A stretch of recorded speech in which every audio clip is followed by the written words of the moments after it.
When we're using our mind to practice self-acceptance, it's almost kind of like we're chasing self-acceptance because it's past or future. So we have to dig back into the past, or we have to go into the future to embrace who we are. True embracement of who we are is going to be embracing the energy of who we are, which happens in the present moment, which is the isness of us, is in the present moment.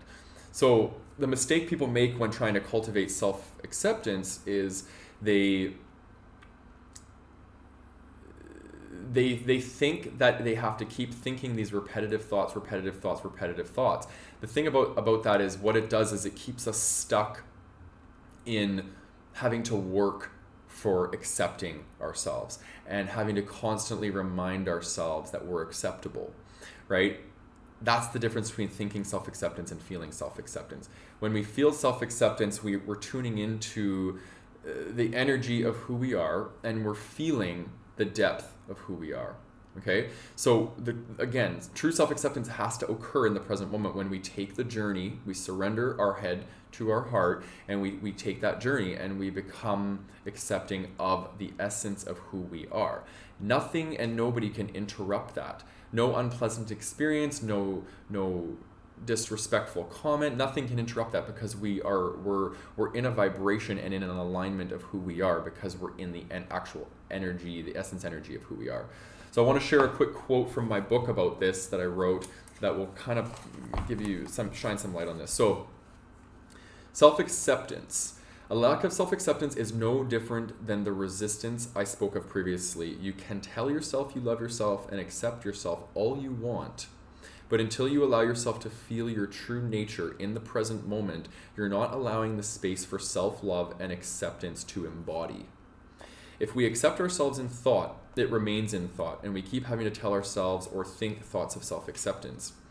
If we allow the space to feel this state, we remember it by returning to it as it is already imprinted on every cell of our being.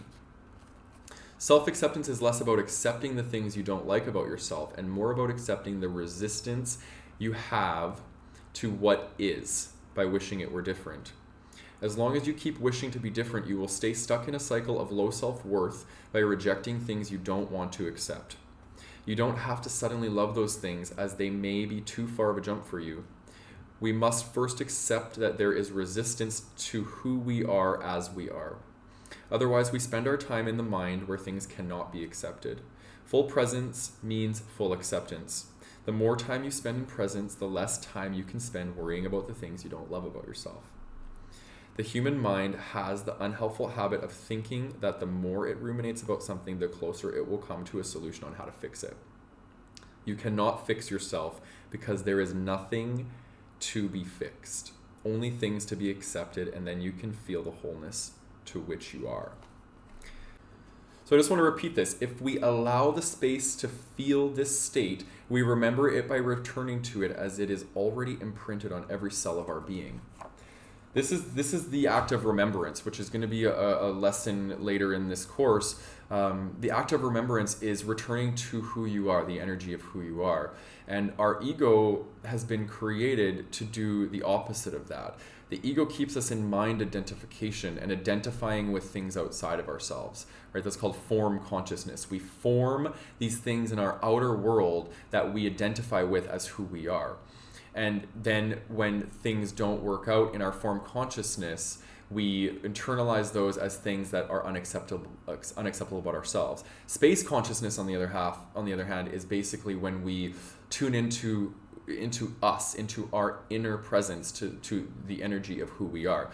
This is the space where we need to develop and cultivate self-acceptance, because that is the undisturbed self-acceptance and self-love that we have for ourselves. And really, at the end of the day, it actually moves from self-acceptance, because self-acceptance is kind of like, okay, I don't like this about myself, but I'm going to accept that it's there, and I'm just going to allow it to be there, right? Which is great. That's step one in self-acceptance.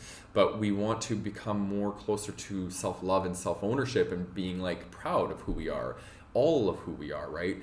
And being able to say, like, this is me. This is who I am, and I'm proud to be this person. My my shortcomings and all, right? That's kind of the goal where I think we all want to get to, is being able to embrace all aspects of ourselves. But I'm telling you, we can't embrace all that we are with our mind. Our mind will not allow that, because our mind will always see things as desirable and undesirable, as preferable, not preferable, as light and shadow, right? It always is about comparing and contrasting, whereas the heart does not have that experience. Our heart just embraces us, and it just opens up, and it loves us for who we are. So present moment awareness is going to be key in befriending the shadow, because we need to make sure that we're staying centered in who we are, in our heart, in the energy of who we are. And that's basically the reason why I wrote the book Be the Space, is because it's a guide to teach you how to move from your head into your heart, so you can cultivate these things: self-love, self-acceptance, authenticity. All of these things happen in the present moment. They do not happen in mind identification, because the mind always has a story of why we're not good enough, or it's diluting us in our reality and making us think that we're better than other people, and that's how we're good enough, right? It's ego. So we need to learn to move away from that, and we'll liberate ourselves from the pain and suffering that our mind is causing us.